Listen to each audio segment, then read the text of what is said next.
Well, happy Tuesday. It is Tuesday, August the 12th in the year 2025, and welcome to another edition of Tuesdays with Tom. Well, politics. Oh, man. For the next 2 to 4 years, maybe even longer, we're going to be inundated with politics. People running for office and saying things that they want us to believe, whether they're truthful or not, whether they even believe what they're saying or not. In my lifetime, I've found that politicians, especially Southern politicians, and those who aspire to be Southern politicians, know one sure way to win within the state is to do what? Divide the people. Say something so outrageous and stupid, you have to wonder if they truly believe the words coming from their mouths. One sure way to divide the people that seems to always work is to use baiting, in particular, race baiting. It's been done in the South since I can remember. Attack the others, attack those who may be different, those who can be positioned as being a threat to the established way of life. George Wallace was a master of it. The current president had found it works on a national basis, and now we see others jumping into the fray. Strategy seems to be, say something so outrageous that you gather a lot of attention. That's too bad. That's really so sad. Hopefully the voters will one day see their way through. Okay, and our G-List guest today is John Houston Stanfield, an African-American historical sociologist of knowledge, virtual theological pioneer, and virtual social entrepreneur. We look forward to having that conversation with Professor Stanfield. So let's go to our show today, of course, is brought to you by the consulting firm of Best Girl Inc. Let's go to Best Girl. Best Girl is a consulting firm that provides customized leadership, access and inclusion, public relations, communications, and organizational consulting services. Clients include Fortune 500 companies, utilities, higher education institutions, small businesses, and associations.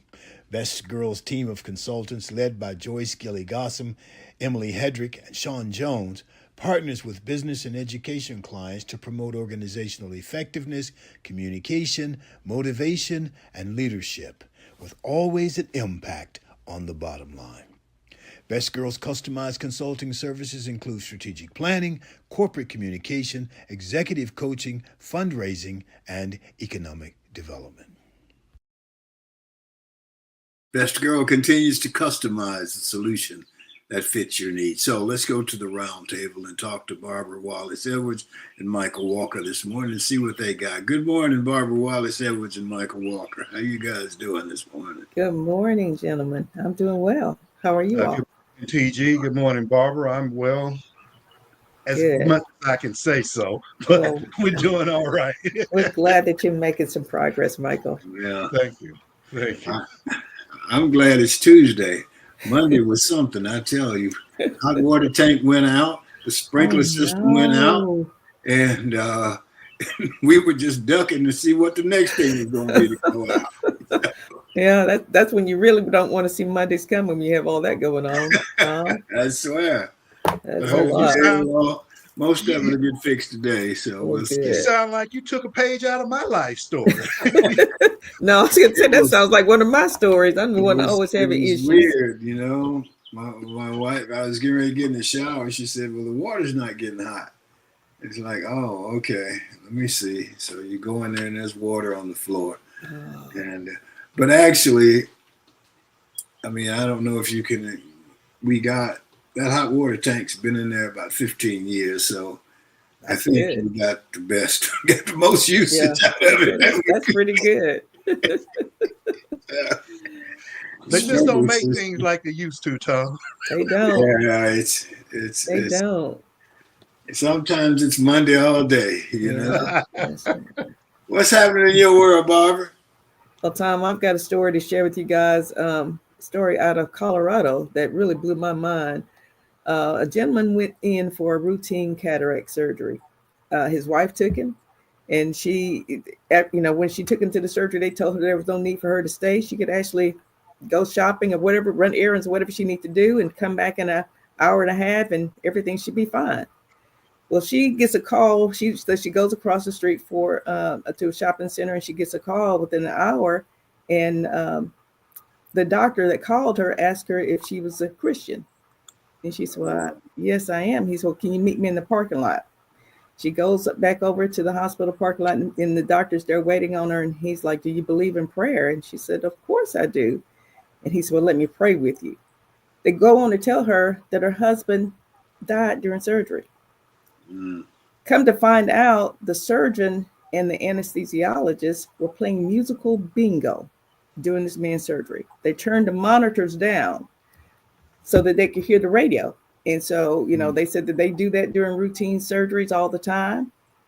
They never had an issue before. This gentleman had some issues with his heart. They knew there were some issues with his heart. That's why they brought the anesthesiologist in. They had him, attached to these monitors and everything. But the monitors went off, but they couldn't hear them because they had the volume turned down and listening to the radio. And of course, the family sued and they settled out of court, which means they're negligent. But, that is absolutely ridiculous that people can take life like it doesn't even matter and, play a game.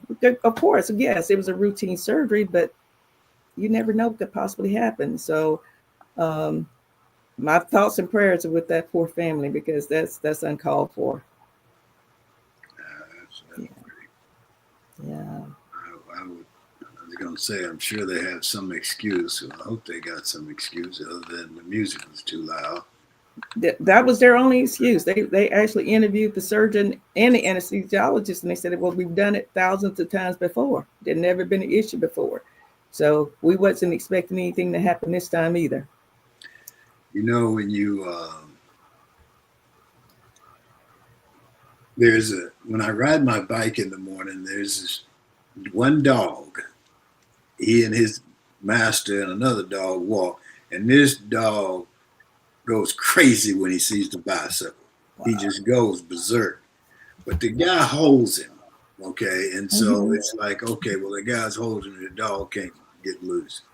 But anything can happen. Anything can happen, right. I don't know if you saw Shark Week a week or so ago. Shaq got in the tank, Big Shaq, and went down in the water. I didn't see that. And the shark got in the tank. No. He got in the tank with Shaq. And they had just assured Shaq that everything was going to be fine, the tank's safe, so on and so forth. And it probably is 99 times out of 100. Well, what about that one time? You know? And it's the same with these guys. 99 times it worked out fine. Exactly. But that one time, and I look at that, I said, man, and the guy has to hold the dog so I can ride by him. So I try to go different ways, right. And so you never know, man. Yeah, so anything that man could slip and fall. The dog, the chain he's holding could break, or anything could happen, and that's dangerous. With that operation, I mean, it's like, well, what if somebody should have asked the question? What if we don't hear it? Right. And, right. What if this guy has a condition we don't know about? Right. First of all, I don't think I would have said that we do this all the time. That's a common practice. Right. Because they could be opening themselves up for further lawsuits. Yeah, absolutely. And they should. Yeah, that's the number one issue with that. Number two, so what they're telling you is they turned the sound down so they didn't even hear the alarm signals if something were to go wrong. Right. So now think about this. In the days of technology and all this type of stuff, and they're utilizing technology, why would you not want to make sure that something may happen from a technological standpoint? Right. That we need to be aware of. So let's just err on the side of caution. Oh, yeah. And, they threw that out the window. And like I said, of course, it doesn't mention the age of these doctors or anything, but it's like, this new wave of people just not really paying attention. It's like, let's just worry about the moment here at hand. And they said, they listen to the radio, and as a song comes on, they listen to a lot of 60s and 70s music. So when a song comes on and, they listen to the artist is, and if the letter beginning for that artist, and they get they'll get a punch on their bingo card, their musical bingo card. Like, what? Man. Crazy. Okay. All right. Well, that's a perfect segue into my story.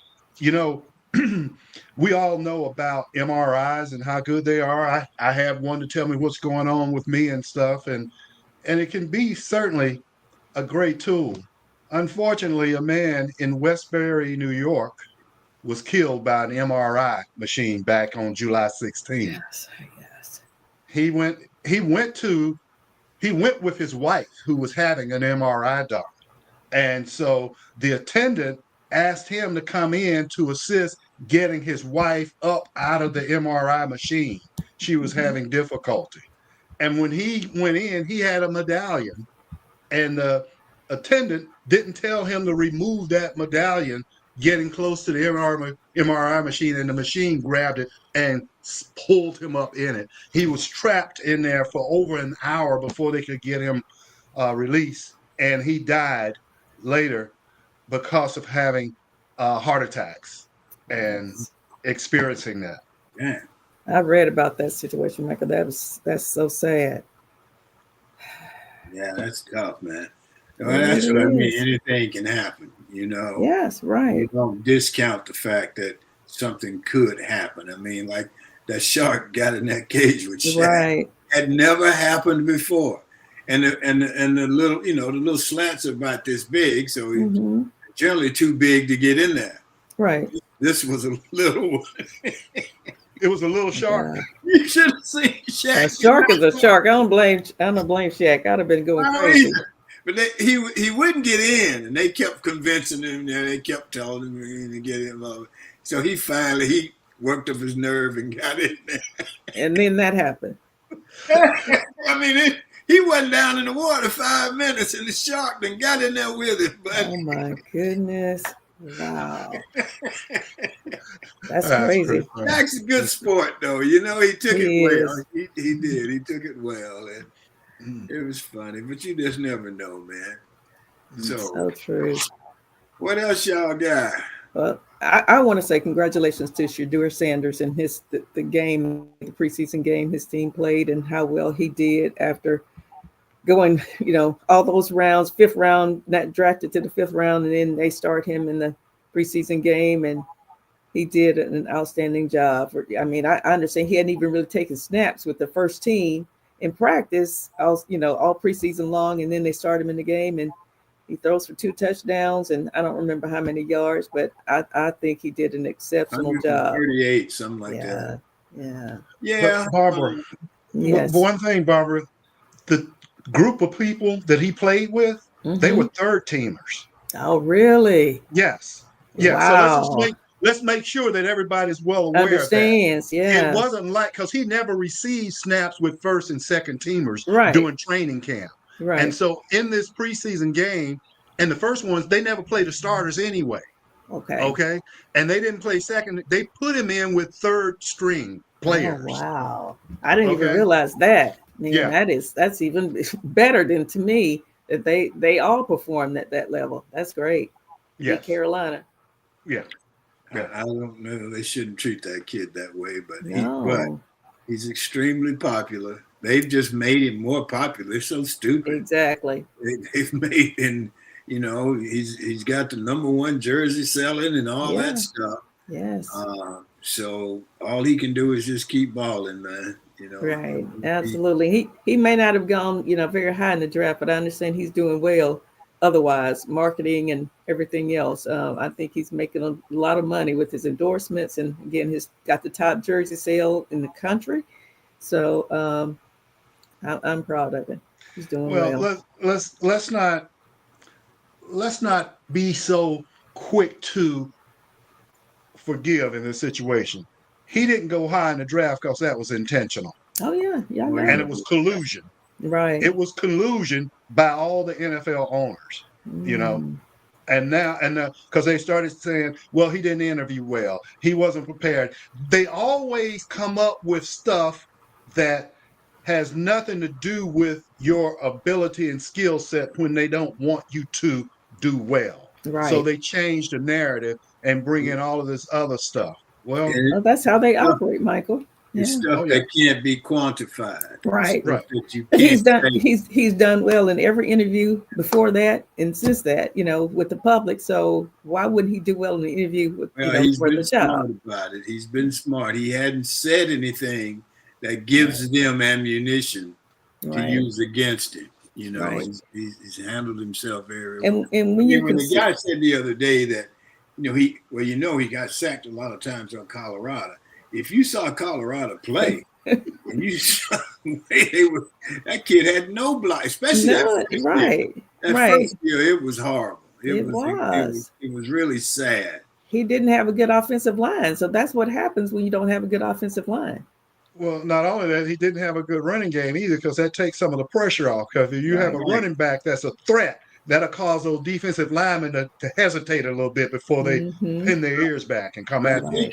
I think it's the first time I've seen a situation where the quarterback continually gets sacked, and the announcers and the commentators and all the analysts make it his fault. Yeah. Yeah. Isn't that interesting, Tom? And the fact that he was able to do all these, go through the draft and preseason and this game he played.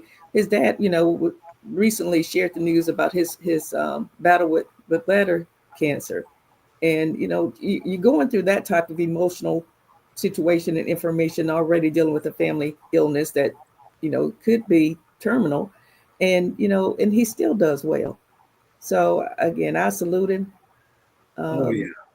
I like Mahomes, and Mahomes got sacked maybe 10 times in the Super Bowl. I mean, it was pitiful. Right. But nobody ever said it was Mahomes' fault. Yeah. They kept talking about the offensive line. It was the offensive line, but they always managed. It's just something about those young black quarterbacks that the criticism is way. Well, it's kind of funny. I'm gonna give you an example, Tom, and I know we have to move on. But your boy Trevor Lawrence, that came out of Clemson, that went to Jacksonville, he was all world. He was the next great. He was that guy. Yes, that guy. And they get down there and they're just struggling. It's the coach's fault. They fire the coaches. And I remember some of these particular announcers, and one that I really do not care for. Yeah. He sits there and says, "You got to get Trevor Lawrence some help.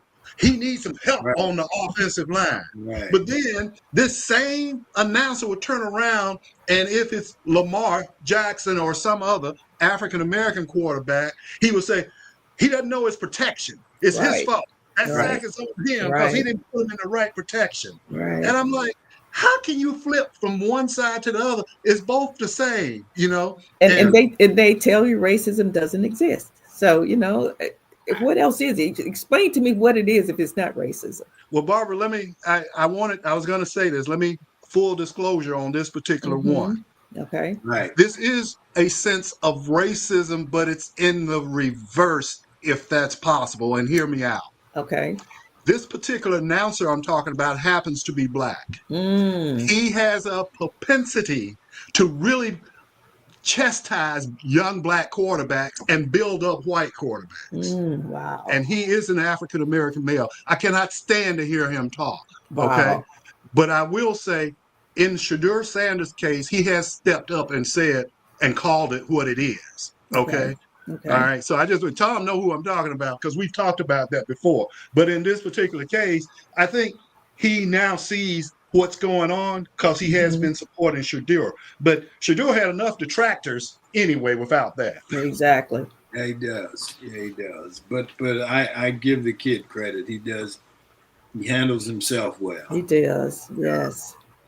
I think he can play for somebody. I just think the league is changing. Who plays quarterback is changing. And they want it to change anyway. The owners haven't changed. True. So true. Maybe they can find something. And what was the quarterback at Jacksonville? You just called his name. Trevor Lawrence. Well, we went to see Dixon and I went to see Jacksonville play last year. And I'll just say, watching him play live, and I agree with you about all the publicity about it and so on and so forth. But I was just kind of expecting more.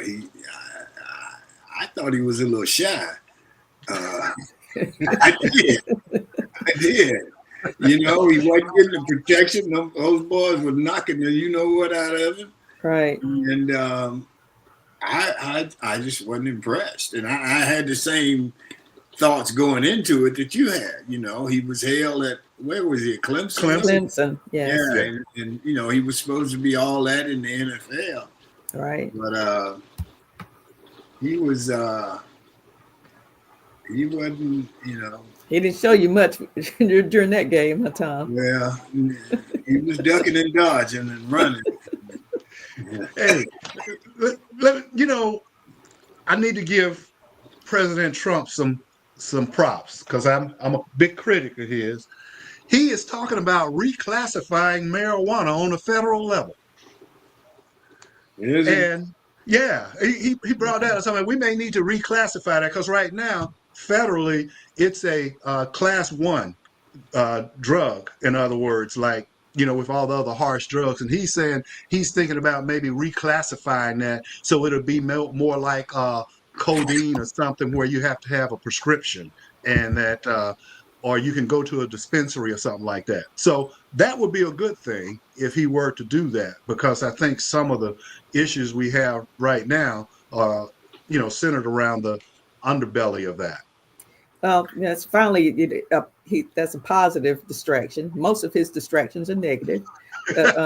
Finally, there's a positive that comes out of there. So you're right. We'll have to be grateful for that. Yeah, let's give him a positive one once in a while. Every now and then. You gotta hope that it's the truth. I know that's true. That's the other part. Well, here's the other thing. If this is true, and if he does that, I would hope that he would take in consideration all of the people, in particularly African Americans, that are in jail because of marijuana. Now you're going to go back to possession. Yeah, that's what I'm saying. Possession, just having simple possession. Okay, because now you're going to make it all legal. Say, well, if that's the case, then it was never a problem in the first place. Right. With it. But you've ruined people's lives with this, especially when it worked violent crimes. And he's probably gonna, depending upon how much pressure gets on, he's probably gonna end up pardoning that woman. Yeah, Maxwell. Epstein's girlfriend. Yes, Grizel Maxwell. If you pardon her, then you ought to be able to pardon Willie, who's in jail for possession of some small amounts of marijuana. That's absolutely. That's Yes. I mean, when he pardoned the January 6th participants, he should have been pardoned Willie and everyone else. They didn't deserve exactly. They didn't deserve any pardons. That was him being an asshole. Absolutely. Yeah. Right.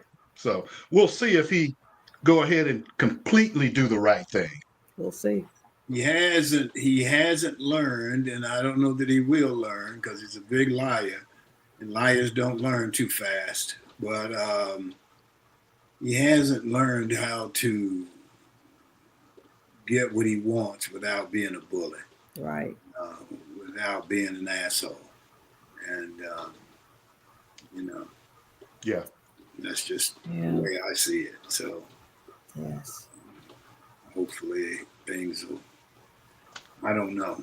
And we got some, I guess they're all gearing up for this midterm thing. And as I said in the beginning, we got some people saying shit that they know is stupid. And, you know that's stupid. Why would you say something that damn stupid? Right. You must want this really bad. Somebody has put some money in your pocket to tell you want this. And I ain't saying no names, but y'all don't have to. About. You don't have to call a name. We know who you're talking about. Anyway. Okay, where are we?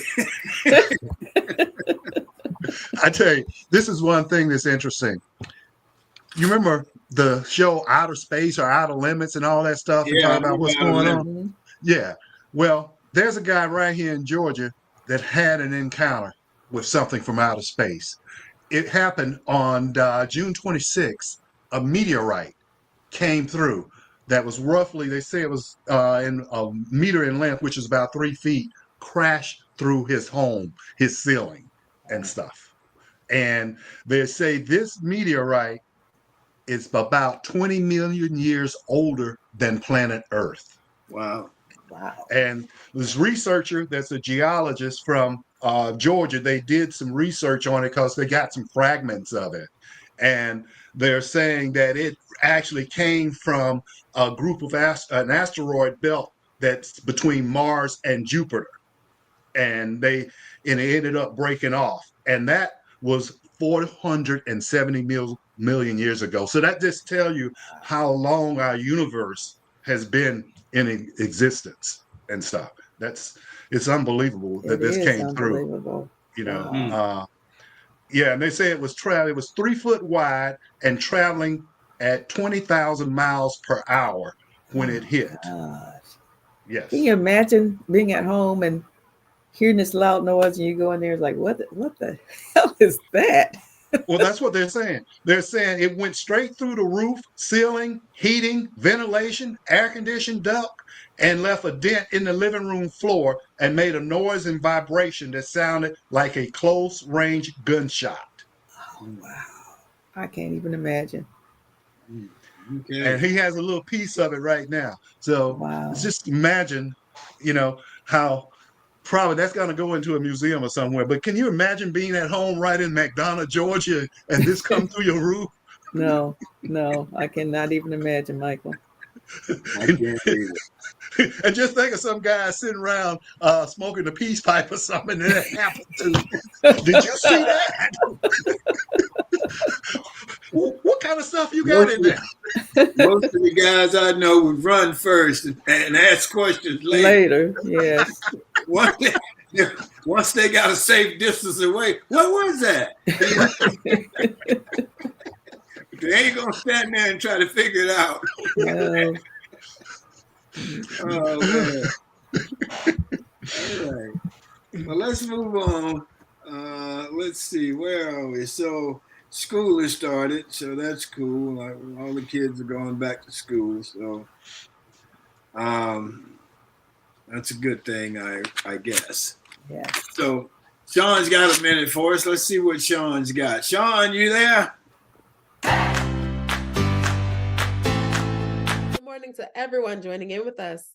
My name is Shantia Jones, and this is Got a Minute. Does anyone love music? Well, I know I do, and I was so thrilled to see on today's news that the Woodstock Music Festival opened on a patch of farmland in White Lake, New York, in the town of Bethel in 1969. Promoters like John Roberts, Joel Rosenman, Artie Cornfield, and Michael Lang originally envisioned the festival as a way to raise funds to build a recording studio and a rock and roll retreat near the town of Woodstock, New York. The longtime artist colony was already a home base for Bob Dylan and other musicians. Despite their relative inexperience, the young promoters managed to sign a roster of top acts, including the Jefferson Airplane, The Who, The Grateful Dead, Sly and the Family Stone, Janis Joplin, Jimi Hendrix, Creedence Clearwater Revival, and many more. Plans for the festival were on the verge of foundering. However, after both Woodstock and the nearby town of Willkill denied permission to the whole event, dairy farmer Max Yasker came to the rescue at the last minute, giving the promoters access to his 600 acres of land in Bethel, some 50 miles from Woodstock. How cool would it have been to been there? Thank you so much for joining in. My name is Shantia Jones, and this has Got a Minute. Yeah, Woodstock was incredible. So let's see. Let's go to Hollywood Has the A-List, and here on Tuesdays with Tom, we have the G-List. Our G-List guest today is John Houston Stanfield II, an African-American historical sociologist of knowledge, virtual theological pioneer, and virtual social entrepreneur innovator with 50 years of experience in organizing and participating in structured research regarding anti-racism and multicultural restorative justice public policies. So let's hear from Dr. Stanfield. We'll go forward from there. Good morning, sir. Good afternoon. Right, it's afternoon there. Right, I forgot. How are you doing this afternoon? Well, I'm fine. Thank you very much for having me. Well, It's thanks really for being with us. We appreciate it. Good deal. Yes. Barbara's going to start us off here. And Barbara, go ahead. Good morning, Dr. Stanfield. I'm sorry. Good afternoon, Dr. Stanfield. Glad you could join us today. Why are we saying good afternoon? Where is Dr. Stanfield? Tell us Well, where you are. I reside in Mauritius, but right now I'm in Namibia, which is in the farthest southwestern corner of the continent. And I'm going home to Mauritius tomorrow morning, or your afternoon. So. But we're so glad to have you join us today. I know you're from your background, but tell us a little bit about your background and how did you get into your work in race, anti-racism and racism, and just bring us up to date on how it all got started. Where did you get started in your field? Well, I'm a second generational Southerner who grew up in the Upper Reaches of Lily White World, New York State, where my grandfather had to flee in the 1920s because he got into an argument with a white man in Mississippi over a hog. And so his mother wisely told him he had better leave town. And so he had a niece in Rome, New York. That's where he landed about 60 miles south of Canada. So I almost became an Afro-Canadian. Okay.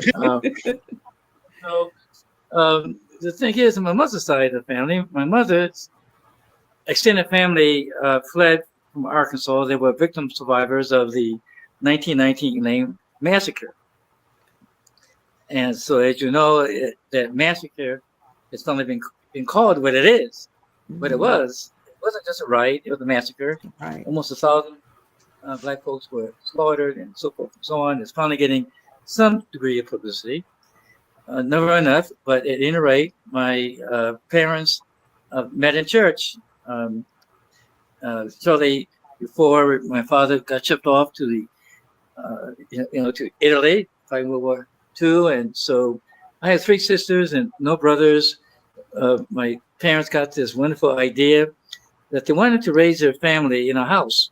And even though my grandfather, whom I'm named after, was a prominent Black man, well, you know how it is. He couldn't get a mortgage for his son in a bank in Rome, New York. So my parents decided to go to the Lily White countryside in Rome.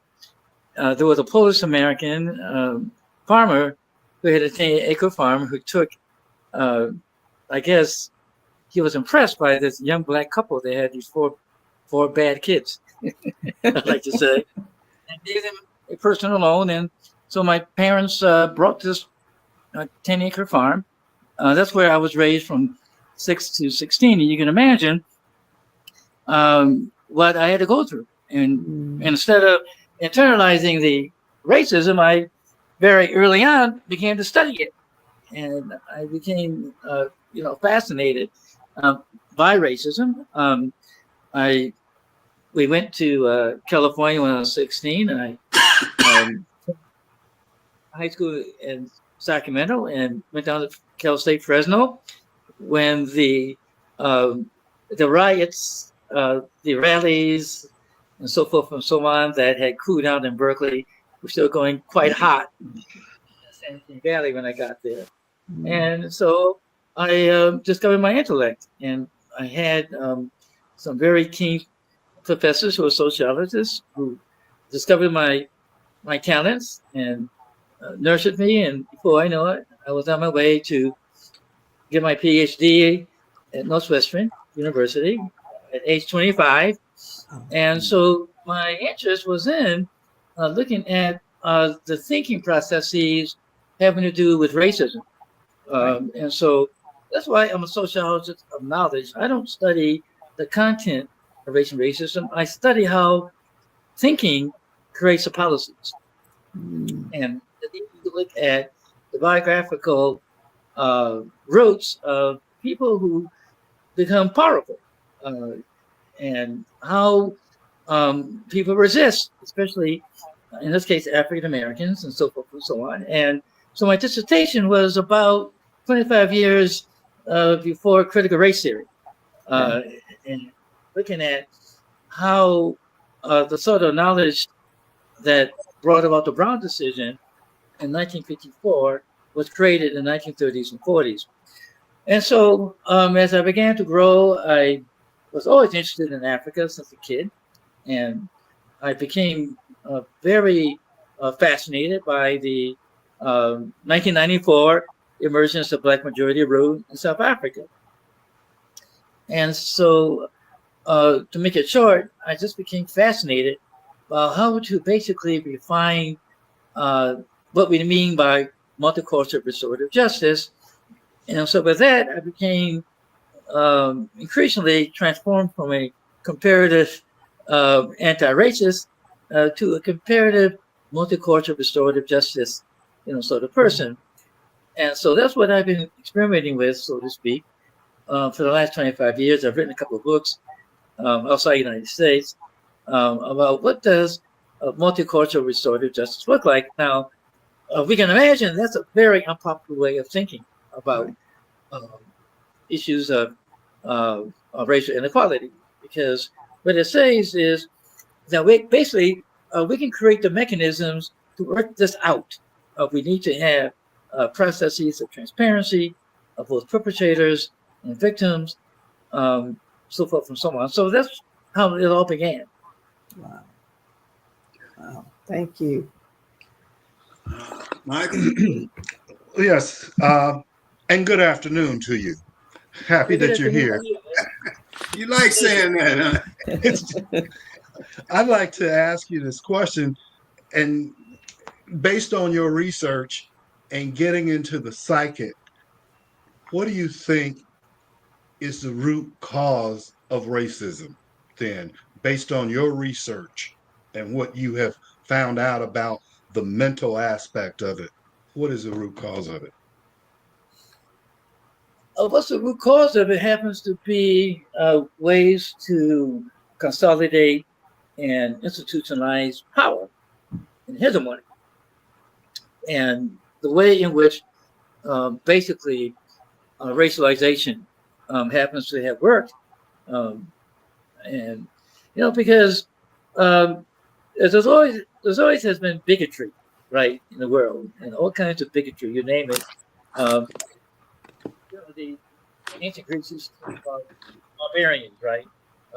And some of them had pigmentation that was different from theirs, and some did not. But what we have going is by the 19th century, rolled around, all of this stuff about democracy was beginning to get into trouble because you had the American Revolution, you had the French Revolution, all these people talking about democracy, but guess what?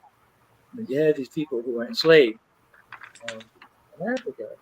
And so in the 19th century, in order to justify dehumanization of human beings, race was invented. There's nothing biological about race. Okay, it's an invention, and this invention of justifying power, of justifying exclusion, justifying dehumanization experiences. Whether you talk about genocide, you talk about slavery, you talk about just everyday bigotry, looking at the other as inferior. And so, and that's the way it is now. I mean, you see what's happening in America, right, with Trumpism. And, this thing about immigration is really another form of racialization, because when they talk about immigrants, you know who they're talking about. They're not talking about the vast majority of illegal immigrants in the United States from Eastern Europe. They're talking about the folks from Mexico, right, and other areas of Latin America they're talking about people who look like you and I in Africa. And by the way, one of the things about the elephant in the room that nobody's talking about is that the immigrant group that has the top percentages of college educated people are African immigrants. Mm. It's been beaten out of Chinese and Japanese and of course whites. And so the thing is that that's why this whole immigrant ideology of the Trumpism, it's just another way of trying to reach power, especially the fact that the demographics in the country are changing. People like to talk about, by the time of 2060, America is going to be non-white. America is already non-white in so many areas of the country, so many of the universities. Most of the protesters in the whole Gaza situation are non-white students, because most of the Ivy League institutions now are non-white students. And so it's all about, trying to figure out ways of creating imaginary categories based upon pigmentation, real or imagined, to justify all this. I'm sorry, I'm very passionate about this. Yeah, so we understand. Thank you for that response. That was me. Yeah. Dr. Stanfield, you've been in Africa now since 2014. What has been your views? Of course, I think you've delved into it a little bit, but what is your views about how the demographics and how the landscape is changing here in America?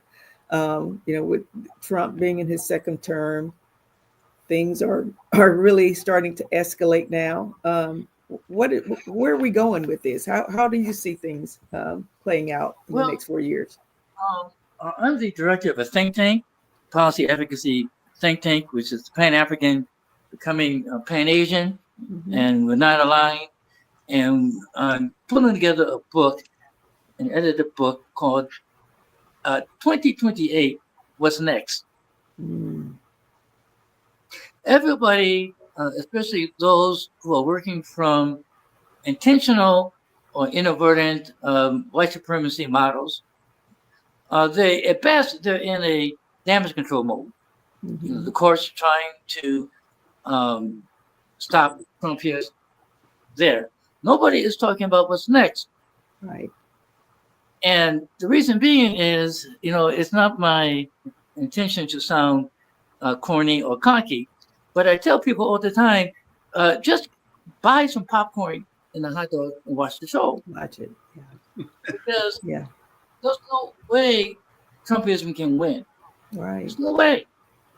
Domestically, because of demographics, because now, if they had tried this mess 50 years ago, it would have been a different story. Like if George Wallace had won in the early 70s, it would have been a different story. But together, they could have stopped a whole lot. But just think about what has happened in the last 50 years in the United States. It's not only demographics, but it's power. Yes. The number of Black folks, Latino folks, Asians who hold power in this country. And so the thing about it is that that's why I'm sure that we all recognize that everything with Trump was going fine until they started talking about Social Security. Yes. And Medicare. And all of a sudden, you begin to see them easing Elon Musk out because, it's not just about, or even about at all, about Black people suffering. Black people are suffering tremendously because of Trumpism. Excuse me. And so, but the problem is that they want to keep the white supremacy notion of democracy going. And the norm is about to break. Example, 400,000 Latinos become eligible to vote every month. We know that when Barack Obama won in 2012, it was the first time a president won without the white vote necessarily. Right. So nobody's talking about that. So the dam is breaking. Right. The problem is we really don't know how to create a multicultural society. We really don't. We talk about the King dream. Mm-hmm. Okay, I have a dream about Negro and white children walking hand in hand. Well, that sounds very nice, but how do you do it? Especially if you live in a country of generations of institutionalized racism. And so instead of dealing with it, the Trumpies are basically making people very fearful. And not only white people, but even Black people and Latino people who have internalized white supremacy norms, who think that, well, how can I have a country that is controlled by Black people? Black people can't do anything. We have a lot of Black people who believe that kind of stuff, not just whites. Many of them actually became DEI people, okay, Wow. controlling things. Right. And I've been blessed in my career in elite institutions. And I was just telling somebody this morning in Namibia that as much as I'm embarrassed to say it, my biggest problems have been with older Black men in these systems, wanting to destroy little old me, trying to get tenure, trying to get a grant, Right. And so, and that's what these white supremacists have been very successful at, is getting a lot of Black folks who aren't really Black. You get into these systems. I mean, we saw what happened with the sister at Harvard, for instance, who forgot she was Black. I'm sorry. Yes. A Asian Black woman. If she had been a Black woman before the congressional committee, she would have eaten that white woman alive. Right. But she decided to just do the Harvard thing. Oh, I'm a Harvard professor. No, you're a Black woman, my sister. Right. Start there first. Right. Professor, let me ask you about this book. And I like the title. It says, Slipping Through the Front Door. Would you expound on that? As opposed to slipping in the back door. Tell us about slipping through the front door. Yes, well, it should be saying slipping to the front window, right? It's the door. Right. So yeah, but it's true. I mean, it was actually part of an article that was kind of prophetic that I published about 20 years ago. That was a keynote address, the first Black sociologist to give a keynote address before the American Evaluation Association, and basically it was about the demographics and the fact that we're at a time then, and especially now, in which we don't have anything to fear anymore. I mean, because we have much more power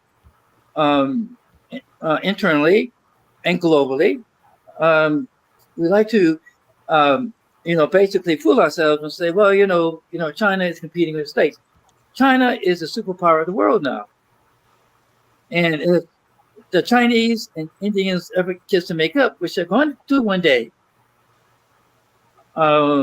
these two Asian countries and other Southeast Asian countries are going to control about 85 to 90% of the economy. And so this is the reason why wherever I go, in fact, it's a theme of my think tank. It's about time for us to do our own thing. There's nobody in the way now. The only thing in the way is our own psychological feelings of inferiority and impotence. And so it's about time, we not only walk through the front door, but we create our own doors. Okay, sounds good. All right. We got anything else? As Dr. Stanfield, do you plan to ever move back to the States? Is Africa now your home? I believe the Lord does do U-turns. Okay. So I'm open to it. And in fact, I applied to a couple of places. And make my mom out happy to see her only boy to come home. Yes. and certainly I see that based upon the blessed experiences I've had in Africa and other parts of the world, I can do some good. Yes. Come back. Because among other things, we Americans, more than we realize, we are insulated in a bubble. The media, it was invited, by the way. I'm so happy you folks invited me as members of the media. Thank you very much. It's rare because the media is quite the cause of the white supremacy bubble we're in. You'd be surprised about how much we get locked out of what's really going on in the world as Americans. The only thing we hear about in America is about Madonna's grandchildren, right? Right. But The unimportant stuff. And it's fascinating about these alternative perspectives about the world order coming out of Africa, coming out of Asia, coming out of Latin America, which you never hear. And so I would like to make that U-turn, if God allows me to come back and open up some windows and some doors. So, Professor, if you did decide to move back to the States, based on the media and based on what you know and history, so on and so forth, where would you choose to live in the States? Well, frankly, I wouldn't care very much. I may even come to Alabama. Okay. We need you here. Come on. Come on. We definitely need you here. I'm serious, because my first jobs were in the South, actually. Okay. And the department chair that sight unseen in terms of my dissertation, I was still collecting my data, was the department chair of sociology at UAB. Oh, wow. Okay. So the thing about it is that what matters is the institutional resources I would get to do what I need to be doing to maintain my work in Africa, in Asia, as well as to do my thing in the United States. Okay. So with the world DEI, do you feel like you would have an opportunity to actually do some valid work if you came back to the U.S.? Well, yes. Well, one of the things that is happening more is that keep in mind that all this DEI resistance on the part of Trump and the federal government and institutions that weren't serious anyways, Right. is that you have a few institutions that are really serious. And I keep my eye on the job market, and there are a good number of respectable American universities that are going about their business and doing the right thing, and that would put up with a character like me. And so, Okay. Professor, I want to ask you a question, and this is kind of like, if you will, kind of like a phenomenon that's going on around. And what I mean is that just over the weekend, there was a jiu-jitsu superstar that was getting kicked off a Southwest airline flight. Supposedly he lives here in Atlanta. He was down at some type of tournament or something. But anyway, some type of disruptive argument involving him and the attendants on Southwest. And so as a result, they were trying to remove him and they were kicking him off the flight. And he said, and I quote, "You guys are treating me like I'm a black man," as the attendants pushed him and shoved him off the flight. And that's particularly interesting to me because I had a situation like this, and I was being funny when I said it, but I was having dinner with an older couple, and this guy, he's from Seattle, whatever, have a boat and stuff, and he was talking about coming back into the U.S. Through international waters or whatever, and he didn't follow proper protocol and got picked up by the patrol and stuff, and they were really, really aggressive with him, and he was complaining about the way they were treating him and didn't understand, and it was just this little thing. And I looked at him and I said, "They were treating you like you're a black man." He said, "Yeah." So I see that this is happening. In one sense, it's sad and disappointing, but in the other sense, it's almost like the country and everybody is recognizing the difference between treatment that's received by people based on their ethnicity. And when I say that, white people now are beginning to see it and even say it, like this guy saying, "You're treating me like I'm a black man." In other words, this is not the way I should be treated because I'm a white man. What say you? Oh, yes. Well, this is why we need to have a multicultural restorative justice national policy. Mm-hmm. Which means having the difficult conversations in our schools, in our communities, in the media that bring together perpetrators and victims to make them mutually accountable, through these conversations and through these actions. As far as I'm concerned, you don't really have an equitable society unless everybody visits each other and pets the dog and kisses the baby. That's my perspective about a real, authentic, multicultural society in which people look at each other based upon human beings and talents. We need to stop this fakery stuff, this symbolic stuff that we call integration and DEI and all this cozy stuff about making people feel comfortable. All of these wonderful holidays we have, like June 19th. Don't get me wrong, I am a great believer in recognizing all kinds of ways of dealing with slavery and emancipation, but that's not all. That's all about. How about creating all of these opportunities, required opportunities for people from primary school to high school, in our various faith communities, workplaces, in which people learn how to shed all this stuff and look at each other as human beings. And until we have a president of the United States that understands this stuff, we can continue to go around and merry-go-round. We continue to have people exploit race for their advantages. And we can do much better than this. In fact, now we have to. Okay, our backs are against the wall because of the changing demographics. The United States has become an active volcano. Okay, all these white supremacists talking about what they're going to do to black people. They don't know how armed black communities are now. It's not the 1960s. This is 2025 now. Okay, so we need to stop playing around and toying around and get for real about this.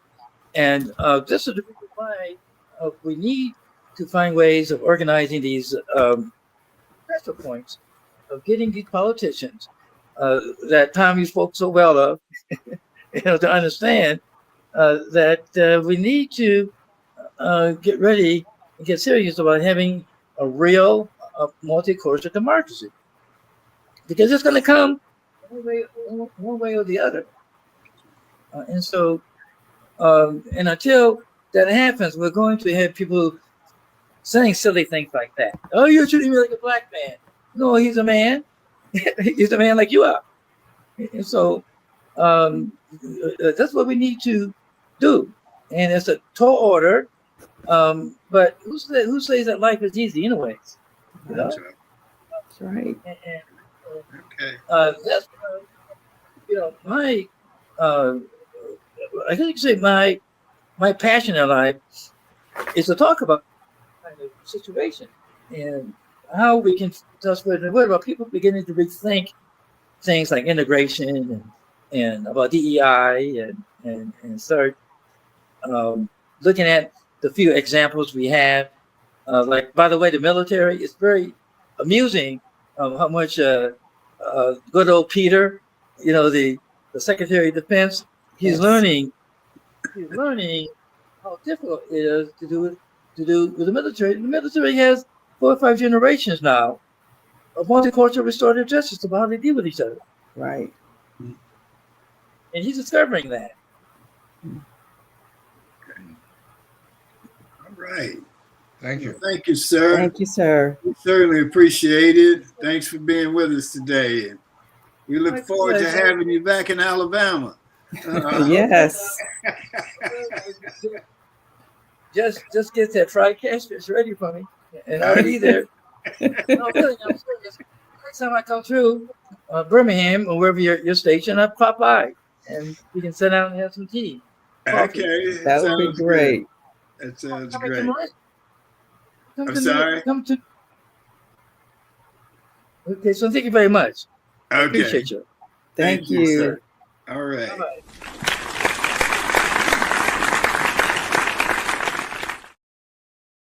That is great. My closing comments for today, or as I see it, I want to wish my friend Pat Eddington good health. I hope you're doing better, and look forward to hopefully visiting with you again soon. The new book about James Owens. James Owens will be out on August the 26th. It's written by myself and Sam Hayes. It's a great book. James Owens, many of you know, helped to integrate SEC football. It's first African American at Auburn University. And it's a great read. Check it out. And let's see. It's you can get it will be available after the 26th of August in all the bookstores and Amazon, and you can get signed copies at bestgirl.com, or you can address it to Sean on this broadcast, Sean at bestgirl, and Emily at bestgirl. We'll make sure you get a copy, get a signed copy. And that's our show for today. It was very educational. We appreciate the good professor. We want to thank the audience. We appreciate you. Thank our G-List guests.